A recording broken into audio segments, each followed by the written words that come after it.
Yo acabé la ESO, pescaba por ahí por el muelle, y un día, si era buena, pues metíme en un barco. Y a ver si aquí la doña Elsa se anima. Pero estudiada, de patrona. Porque yo, por ejemplo, cuando decía que iba a ir a la mar, todo el mundo, es que es durísima, no sé qué. Y yo, sí, claro que es dura, pero a ver, yo tampoco veo a alemanes de 3 metros ir a la mar, ni echan rayos láser, son paisanos normales. Entonces, ¿por qué no vas a poder? No creo que haya trabajos para hombres ni trabajos para mujeres. Hay que ponerle ganas y actitud y ya está. De hecho, la guaja mía, en la escuela, tienen que enseñar yo lo que yo un poco la tierra y la mar. Cuidado. A mí la mar es otro mundo. No sé, a mí y en mi vida. Mi padre ya era marinero y luego pues yo lo mamé con él. Empecé a pescar aquí en 2006, pero trabajando en la hostelería. 1.000 millones como Adu, que vengan. Luego aquí pierdes la noción del tiempo. Aquí se te pasa el día y a veces que no mires ni el reloj. Que habrá quien no lo quiere y prefiere estar en una oficina. Yo me gusta más estar al aire libre. Luego aparte yo en fin de semana cojo la caña todavía. Es una pasada.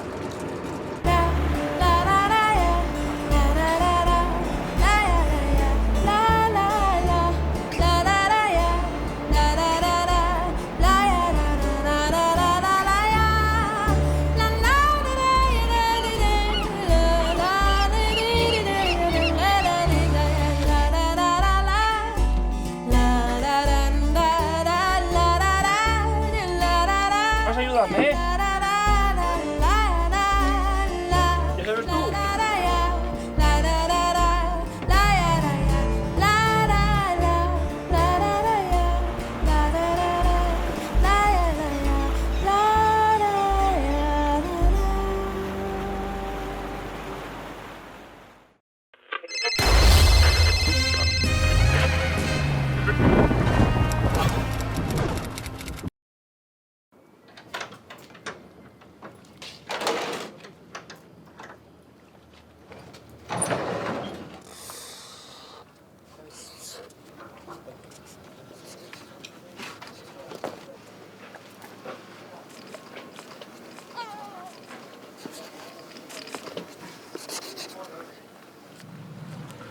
Yo acabé la ESO, pescaba por ahí por el muelle, y un día, si era buena, pues metíme en un barco. Y a ver si aquí la doña Elsa se anima.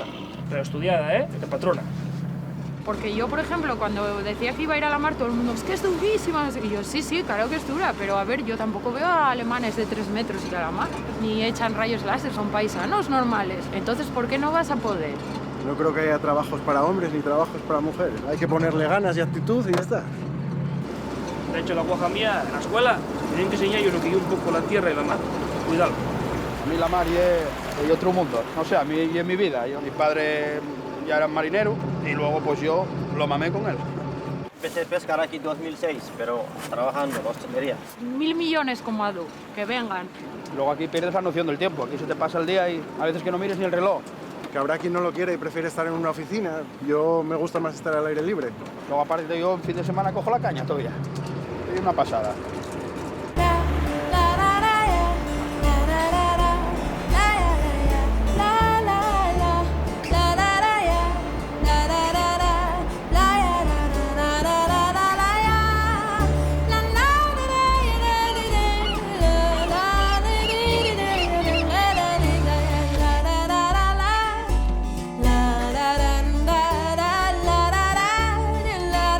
Vas a ayudarme,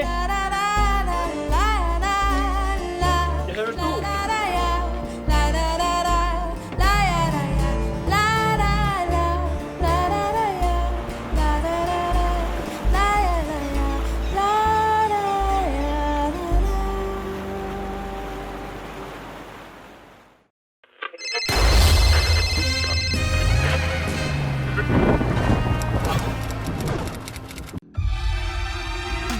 Subimos a lo más alto para llegar hasta ti.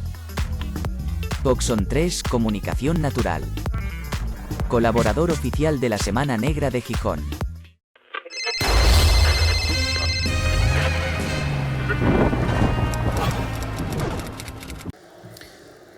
Bueno, pues buenas tardes de nuevo a todas y todos. Bienvenidos a esta primera presentación, porque el otro, como sabéis, era una mesa redonda con los ganadores aquí presentes y en pantalla los que no estaban presentes de los premios que se fallan en la Semana Negra. Y ahora yo estoy muy contento porque tenemos con nosotros los del fondo, aunque comprendemos vuestro entusiasmo con los autores, os pediríamos que bajaseis un poco el tono porque todo lo que habláis ahí nos enteramos aquí casi mejor que vosotros ahí. Lo digo porque como veo que no me hacéis ningún caso, es seguro que no me estáis oyendo. Bueno, eso, que hagáis la cola hacia afuera y contengáis vuestro entusiasmo no alzando muchísimo la voz. Pues decía que tenemos un libro, en este caso mis compis... Ah, sí, por ahí andaban. Ya decía yo, no quería prestar el mío, que luego nunca se sabe. Aunque este año estoy haciendo una cosa, que es que los libros que he subrayado los saldo aquí, pero creo que con este no lo voy a hacer. Como os decía, Berna es conocida por todos nosotros, también es ganadora de un Hammett y es una de nuestras novelistas más de serie negra más conocidas y reconocidas en España, pero en este caso no venimos a hablar de... Ya el año pasado hablamos de otra novela que era El Pozo, pero en este caso no vamos a hablar de una novela, aunque yo me lo he leído como si fuera una novela o un libro de ensayo, o las dos cosas juntas. Desde luego lo que no me parecía era un libro de historia, no porque no fuera una historia absolutamente rigurosa, sino porque estaba muy bien escrito y los libros de historia generalmente están escritos bastante menos bien.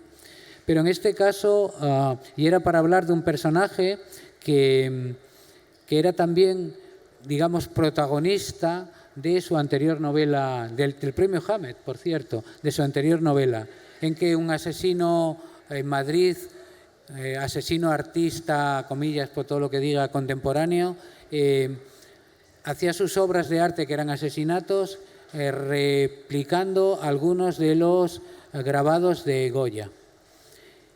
Quizá fuera por esto, porque estaba muy bien traído, es una novela muy actual, en su momento es una novela que yo recomiendo mucho, bueno, recomiendo toda la serie de novelas de policíacas de Berna, porque a mí lo que me parece es que quizás sin pretenderlo ha hecho como la historia de los últimos 20 años, como de 2008 para acá, en España.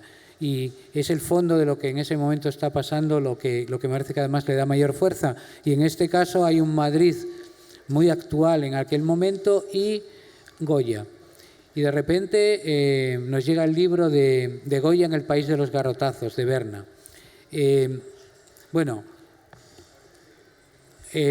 Berna es periodista y escritora, y yo no quería que hablásemos del libro porque es la historia de Goya al final. Entonces lo interesante para mí no era tanto esto como las cosas que tú vas transparentando de Goya hacia ahora. Es decir, para explicar el presente te vas a Goya y dices, Goya ya lo advirtió, ya lo contó, ya lo pintó, ya nos advirtió, ya lo criticó. Y eso me parece muy interesante en el libro. En el libro está siendo adelante y atrás diciendo esto es esto de ahora, esto que nos parece ya sucedió o de aquella manera, ¿no? Y hay varias cosas en el libro que me interesan mucho. Bueno, hay una parte un poco también, no podía ser de otra manera, digamos, de novela de investigación para tratar de explicar a su nieto cosas que pasaron. Y hay la primera cosa cuando lo estaba leyendo que pensé en ti, digo, Berna, ¿te parece goyesco el culebrón de Esperanza Aguirre con el cuadro de Goya de su cuñado, lo que sea? Porque cuando lo estabas contando me estaba diciendo, Dios mío. Sí, bueno, es que goyesca es nuestra vida, ¿no? Bueno, gracias Ángel, lo primero, y gracias a todos vosotros porque este es un festival al que le tengo un cariño súper especial y siempre os lo digo, porque siempre recuerdo desde que llegué con mi primera novela prácticamente desconocida, absolutamente desconocida como escritora, y mi primera presentación aquí, ya estabais aquí, no sé si vosotros o otros, reconozco muchas caras y cada vez hay unos pocos más y siento que tengo una lealtad y unos lectores fieles aquí y que es un festival muy acogedor y que a mí me ha ayudado muchísimo y más sobre todo con el premio Dashiell Hammett.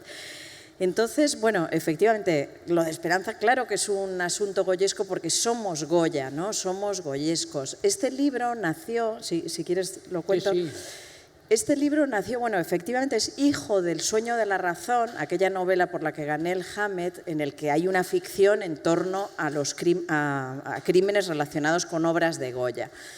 ¿Qué me ocurrió? Que Goya se me quedó dentro, o sea, a veces uno cuando escribe un libro pues ya pasa al siguiente asunto, pero es el Goya entero, su vida, su obra, cada uno de sus cuadros que me había impresionado. Hoy hablaba con Sergio Ramírez de los cuadros de los manicomios, por ejemplo. Es decir, tiene tantas facetas, tantos cuadros, tantos episodios impresionantes de su vida que se me quedaron dentro y me di cuenta de que no habían salido en una sola novela, ¿no?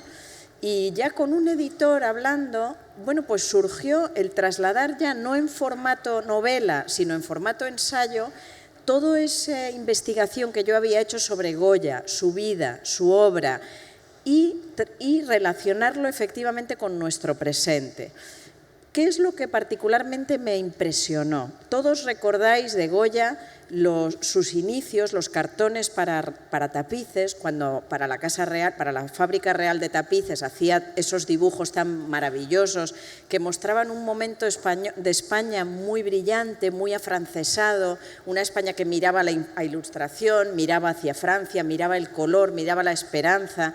Y estoy hablando del quitasol, o sea, esas mujeres bellísimas con sus corpiños, maquilladas, sus zapatitos. Los hombres también se maquillaban y llevaban sus corpiños. O sea, era una España, la de 1770 y pico, 80 y pico, que estaba mirando a la modernidad, mirando a la ilusión, mirando a la esperanza. Y de esos mismos escenarios en el que él pintó esos cuadros tan alegres y esperanzadores, 35 años después, él pinta esos mismos escenarios, pero desde la negritud, desde la oscuridad, desde la ceguera. Estoy pensando, por ejemplo, en la romería de la Pradera, en la Pradera de San Isidro. No sé si tenéis en la cabeza este cuadro impresionante de las pinturas negras, que es como de 4 metros, es casi como... Bueno, mira quién está ahí, si estoy yo. Ese cuadro impresionante donde es la misma pradera de las mismas fiestas de San Isidro, pero aquí ya no hay corpiños, no hay alegría, no hay ilusión, hay mantos viejos, personas alcoholizadas, un ciego tocando la guitarra, hay desesperanza. ¿Qué ha pasado en esos 35 años para que Goya girara de la alegría a la oscuridad? Pues ha pasado el fin del sueño de la Ilustración, en ese momento ha pasado la guerra de 1808 con los franceses, ha pasado el regreso de Fernando VII, se acaba el sueño de la razón, volvemos al sueño de la razón, aquella novela, y que, como sabéis, da nombre al primer grabado importante de la serie de los Caprichos, al primero, que es El sueño de la razón produce monstruos.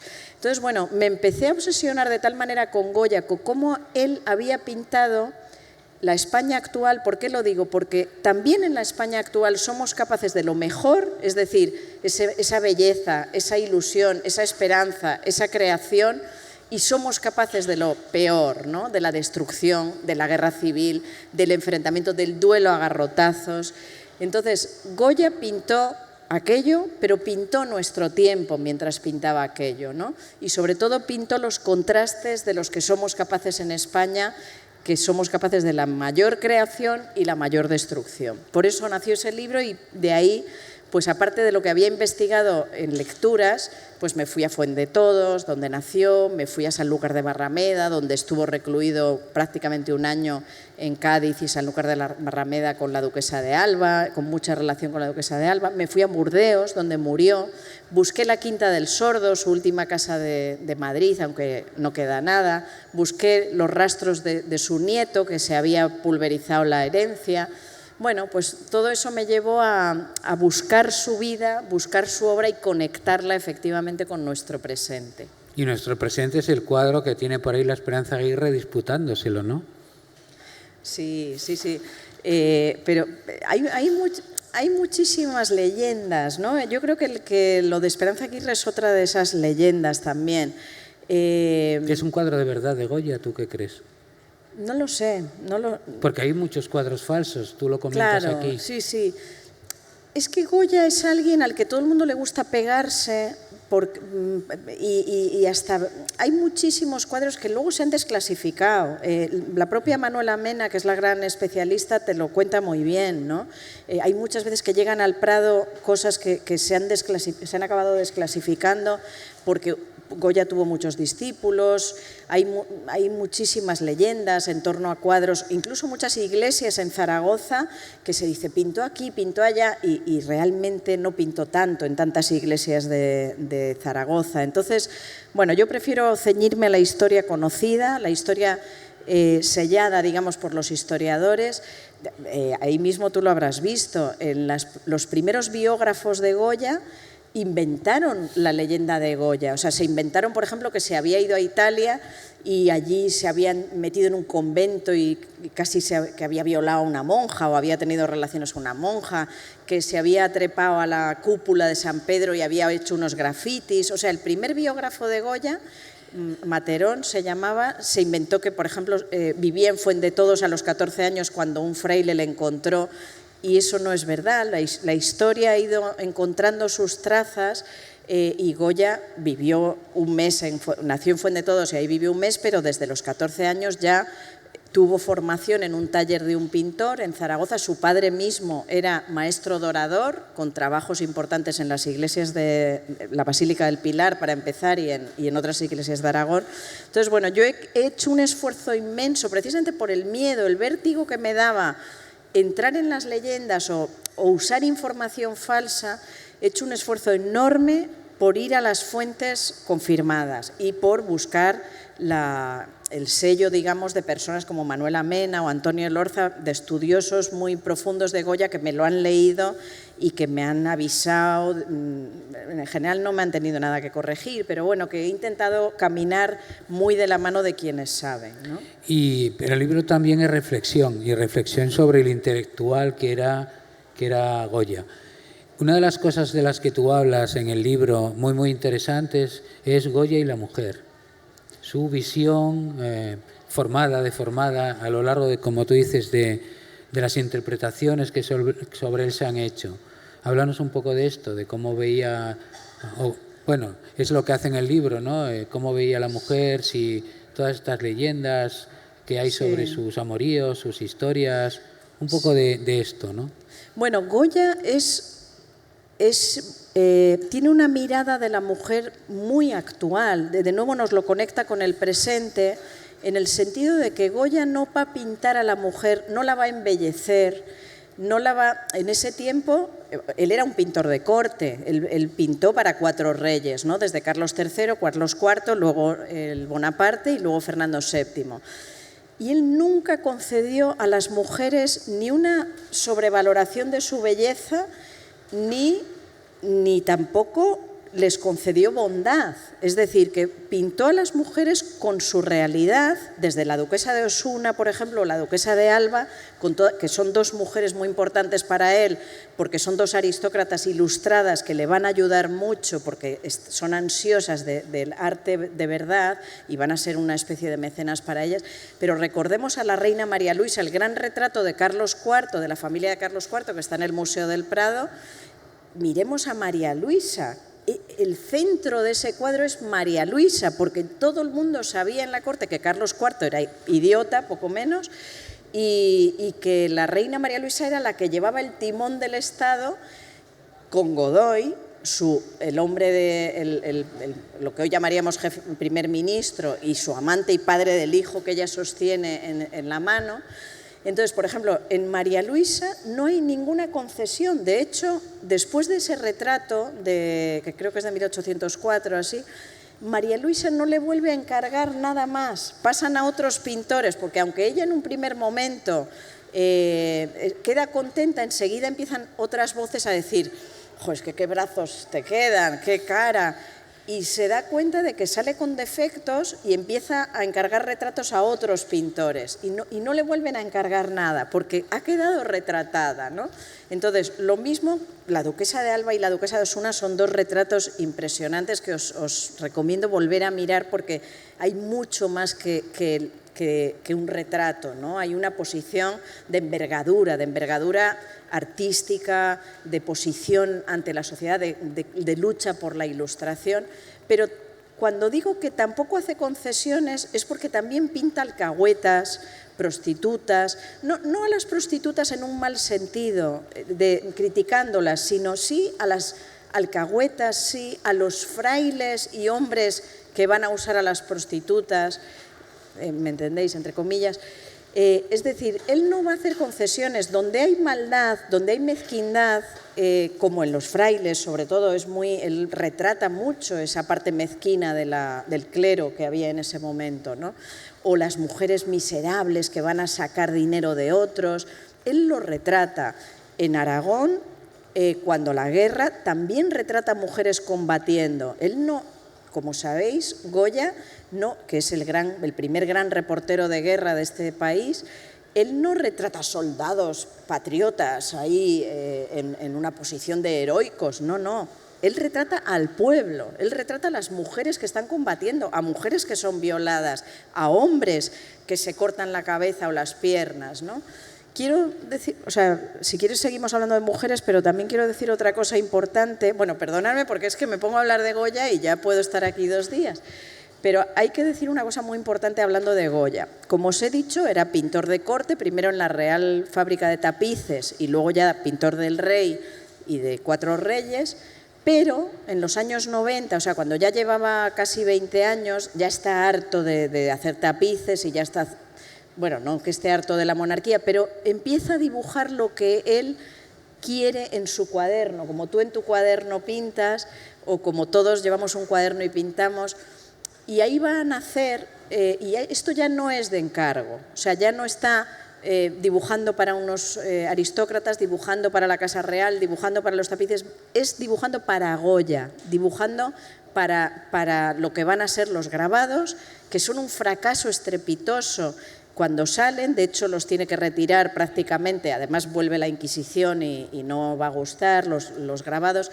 Es decir, los grabados, las series de los grabados, que son los caprichos, los desastres, los disparates, y los dibujos que él hace en sus cuadernos, son el trabajo más auténtico de Goya en el sentido de que es el pueblo. Él está retratando al pueblo y retratando su mirada, nadie le va a pagar por eso, y esa es la esencia de ahí, y además ahí introduce frases como el sueño de la razón produce monstruos, que le convierten en una especie de filósofo, en un Séneca, con esas leyendas que añade a cada grabado, ¿no? Entonces, bueno, por volver a lo de las mujeres, sí, gran pintor de mujeres también, pero sin concesiones, sin sobrebelleza, sin sobrebondad, o sea, él no regala nada, él pinta con crudeza, pinta con verdad. Y luego está lo de sus amores, pues no lo podemos saber. Sí sabemos que su mujer, Josefa Valleu, él fue muy leal y muy fiel a su mujer. Tuvieron como 15 hijos, de los que solo, embarazos, vamos, nacidos creo que 8 y de los que solo sobrevivió 1. En las pocas cartas que hay de él, su mujer está muy presente encargué un mantón para mi mujer, trae queso que le gusta a mi mujer, a Josefa, ¿no? Aunque también es verdad que con la duquesa de Alba de la época tuvo una relación muy estrecha, muy importante. No sabemos, o sea, la leyenda le ha atribuido que era su amor, no lo sabemos. Sí sabemos que la huella que la duquesa dejó en su obra, aparte de los grandes retratos que están uno en Nueva York y otro en la casa de los duques de Alba en Madrid, el rostro de la duquesa de Alba está muy presente en sus grabados. Hay grabados de infidelidad, grabados en los que muestra una mujer con 2 hombres, una mujer bifronte con 2 hombres, en los que está el rostro de la duquesa de Alba. Y hay una época realmente que se le ve que está obsesionado, que tiene una relación muy intensa, pero de ahí a más.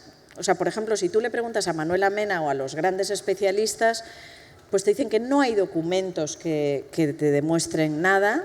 Por el contrario, por ejemplo, Manuela Mena cree que la duquesa de Alba sí tenía un affair con Godoy o estaba enamorada de Godoy.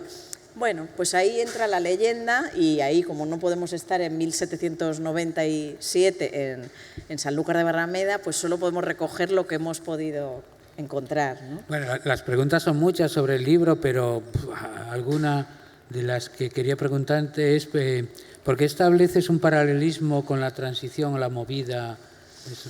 Sí, bueno, por esto que he dicho antes, ¿no? O sea, he contado cómo al principio, en sus primeros años, retrata la belleza de Madrid, de la sociedad de Madrid, de esa sociedad que quiere modernizarse, que quiere europeizarse. En ese momento decir no era europeizarse, era mirar a Francia, ¿no? De Francia llegaba pues la Ilustración, llegaban las ideas, llegaba la razón en mayúsculas, ahí hago muchos paralelismos desde los Borbones, o sea, los reyes que retrató, el deterioro de los Borbones, por ejemplo, que podéis entender perfectamente que nos lleva hasta hoy, ¿no? Hago muchos paralelismos con distintos capítulos, la guerra, los garrotazos con la guerra civil, y hago el paralelismo con la transición porque creo que en la transición española, en los años 80, primeros 90, se vivió ese mismo fulgor que él vivió en 1778, 80, etcétera. Es decir, una sociedad española que estaba queriendo europeizarse, dejar atrás la dictadura, mirar la democracia en este caso, en ese momento miraban a la razón, aquí mirábamos a Europa y a la democracia. Y hago ese paralelismo con esa explosión de creatividad. En ese momento fue Jovellanos, que es muy vuestro, Moratín, o sea, hubo muchísimos autores e incluso aristócratas, como he citado, que querían impulsar esa apertura mental, intelectual de España, ¿no? Que era un país, pues claro, analfabeto, todavía enganchado a la brujería, a la superstición, a los frailes estos y su gula, su codicia, etcétera. Y establezco ese paralelismo, pues eso, porque también en España hemos vivido esos años de ilusión, de hermosura, de belleza y también de decepción después con la crisis de 2008, con los enfrentamientos también nacionales en España. Es decir, España cíclicamente vuelve a revivir esas eclosiones de belleza y de enfrentamiento, ¿no?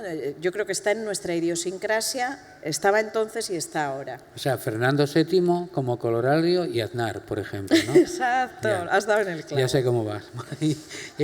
No, pero quería que nos quede... Vox, lo peor. Ya empecemos que no. Esperemos que no. No, quería... hay una cosa que ya que nos queda menos tiempo, sí hablar de una cosa que... Bueno, pero eso no lo podemos... ¿no? Que es, ¿qué piensas de las teorías sobre las pinturas de la Casa del Sordo? Que hay muchas, desde que había más pero desaparecieron, que los que se están dando los garrotazos, tu cuadro en el que partes del libro que tenían piernas, que no sé, hay muchas teorías nuevas sobre eso. En el poco tiempo que nos queda, porque me parece muy importante, y en tu libro también lo es, sí, que nos cuentes un poco a la gente, porque mucha gente piensa, no sabe, cuando habla de la Quinta del Sordo, piensa que se llamaría así la serie, ¿no? Un poco de esto. La Quinta del Sordo es su última casa en Madrid, es una finca agraria que él compra al sur de Madrid, ahora ya es ciudad, pero en ese momento está al otro lado del río, Manzanares, es la zona más agraria, agrícola, incluso hay vacas y todo en esa finca. ¿Y qué ocurre? Sus años, lo que digo, de depresión, de la sordera es profunda, ha sufrido otra enfermedad grave, él ya tiene ahí 78 años más o menos, y en su propia quinta él va a dibujar en las paredes estas pinturas oscuras en las que está cuadros que seguro que recordáis como Saturno devorando a su hijo, el perro semihundido, esta romería de San Isidro que os comento, hay curas, hay masturbación, hay prostitutas, hay, bueno, creo que son 16 o 17 muestras de una virulencia mental y de una sordidez y de una negrura que reflejan su momento vital y el momento vital de España. Entonces, por ser muy rápida, que creo que hay que cortar, ¿no? Por ser muy rápida. Él en el 23 se va al exilio esto lo pinta entre el 20 y el 23, 1820 y 23. Se va al exilio y deja atrás la Quinta del Sordo. Estas pinturas las ha pintado en las paredes. Pues bien, él muere en Burdeos y tienen que pasar 50 años, la quinta la hereda su nieto, su hijo y su nieto, que su nieto es un cantamañanas que dilapidó todo. Se dilapida la herencia comprando minas de plata, hay una burbuja en ese momento de minas de plata. Incluso monta una fundición de metales en la Quinta del Sordo y ahí él pasa del Saturno devorando a su hijo y tal, no le importa. Perdona que voy rápido, pero es que es mucha historia. Entonces, quedan ahí abandonadas, deterioradas en la humedad y 50 años después compra la quinta un coleccionista belga, el barón de Erlanger, que se da cuenta de que aquello es impresionante, compra la quinta, organiza cómo se despegan de las paredes y las traspasan a lienzos, que esto es un proceso que hace un valenciano famoso, que es Cubels, creo que se llama, que también trabajaba para el Museo del Prado, y se las lleva y las intenta vender en París, en la Expo de París. Por fortuna no lo consigue, porque están en un pasillo, no están en la exposición oficial, etcétera, etcétera, y como no consigue venderlas, se las regala al Museo del Prado, se las regala a España. Y por eso, gracias a eso, hoy las podemos admirar. Luego la Quinta del Sordo cae, va pasando de mano en mano y ya a principios del siglo XX ya cae y hoy es un montón de pisos en Madrid, hay apenas una plaquita que me costó muchísimo encontrar. Entonces, para mí esto es un símbolo del abandono al que España sometió a Goya durante muchas décadas y al que somete muchas veces a su cultura. Es decir, esta obra maestra donde está el principio de la pintura moderna, languideció ahí durante 50 años y estuvimos a punto de perderlo en manos de un coleccionista privado. Las teorías. En ese despegarlo de las paredes y convertirlo en lienzo, se deterioraron. Se hicieron fotos de su momento, las hizo este fotógrafo francés importantísimo de 1870 y pico. ¿No? ¿Nadar? No, bueno, no importa, como es que hay poco tiempo no y podría importa. estar hasta mañana. No podemos. Hay unas fotos reales de las pinturas negras, no me sale ahora el nombre del fotógrafo. Entonces, se han hecho muchos estudios de la comparación entre esas fotos y la realidad de los cuadros que hoy están en el Museo del Prado. Se deterioraron, se cambió el tamaño, unas cosas perdieron metros, ganaron metros. El duelo a los garrotazos se dice que debajo, o sea, las fotos muestran que había muchas hierbas y barro.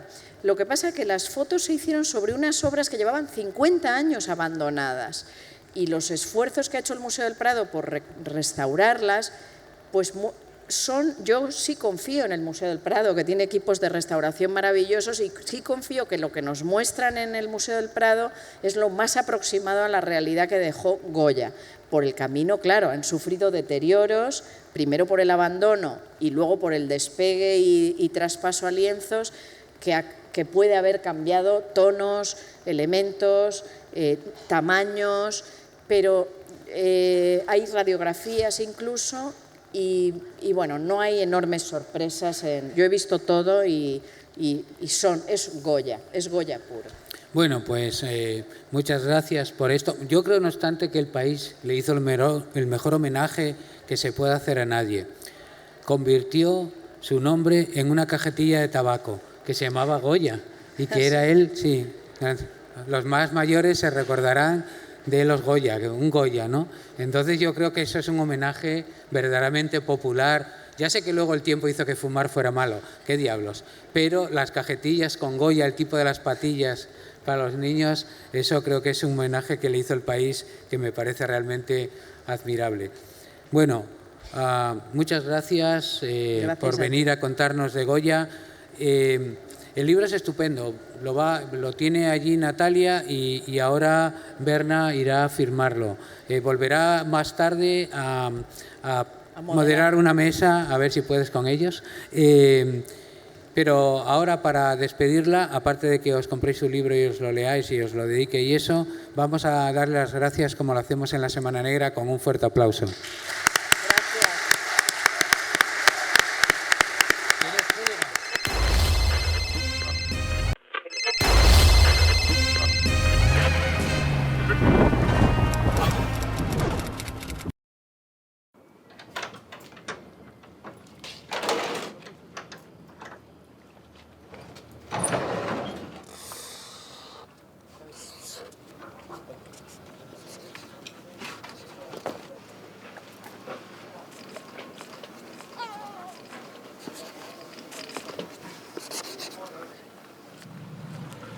Yo acabé la ESO, pescaba por ahí por el muelle, y un día, si era buena, pues metíme en un barco.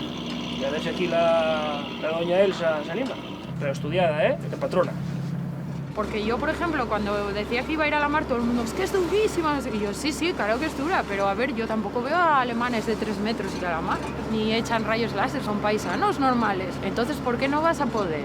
No creo que haya trabajos para hombres ni trabajos para mujeres. Hay que ponerle ganas y actitud y ya está. De hecho, la guaja mía, en la escuela, tienen que enseñar yo lo que yo un poco la tierra y la mar. Cuidado. A mí la mar es otro mundo. No sé, a mí y en mi vida. Mi padre ya era marinero y luego pues yo lo mamé con él.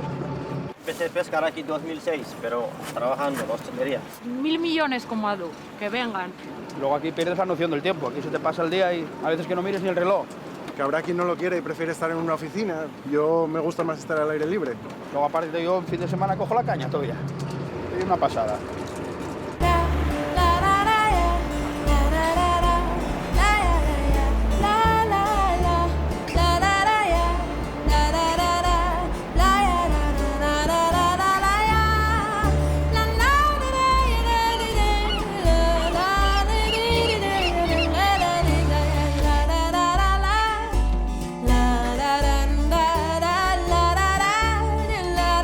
¿Vas a ayudarme,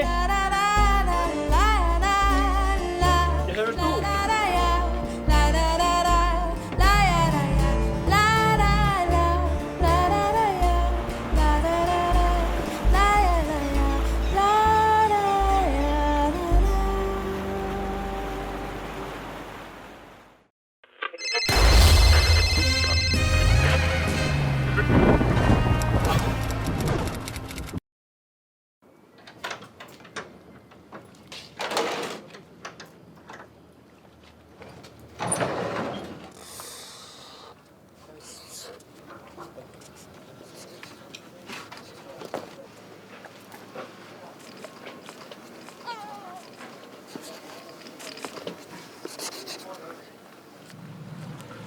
Yo acabé la ESO, pescaba por ahí por el muelle, y un día, si era buena, pues metíme en un barco. Y a ver si aquí la doña Elsa se anima. Pero estudiada, de patrona. Porque yo, por ejemplo, cuando decía que iba a ir a la mar, todo el mundo, es que es durísima. Y yo, sí, sí, claro que es dura, pero a ver, yo tampoco veo a alemanes de 3 metros ir a la mar, ni echan rayos láser, son paisanos normales. Entonces, ¿por qué no vas a poder? No creo que haya trabajos para hombres ni trabajos para mujeres. Hay que ponerle ganas y actitud y ya está. De hecho, la guaja mía, en la escuela, tienen que enseñar yo lo que yo un poco la tierra y la mar. Cuidado. A mí la mar es otro mundo. No sé, a mí y en mi vida. Mi padre ya era marinero y luego pues yo lo mamé con él. Empecé a pescar aquí en 2006, pero trabajando en la hostelería. 1000 millones como Adu, que vengan. Luego aquí pierdes la noción del tiempo. Aquí se te pasa el día y a veces que no mires ni el reloj. Que habrá quien no lo quiere y prefiere estar en una oficina. Yo me gusta más estar al aire libre. Luego aparte yo en fin de semana cojo la caña todavía. Es una pasada.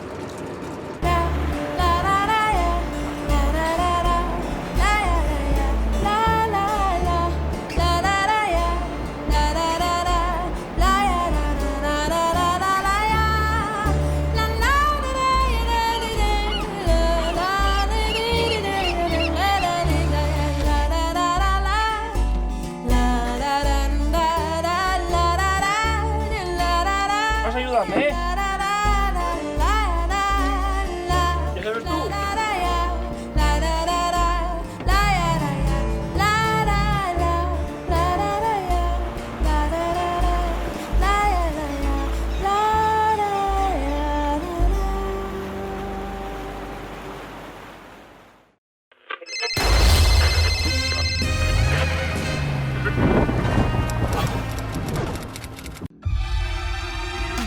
Subimos a lo más alto para llegar hasta ti.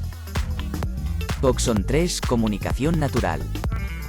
Colaborador oficial de la Semana Negra de Gijón.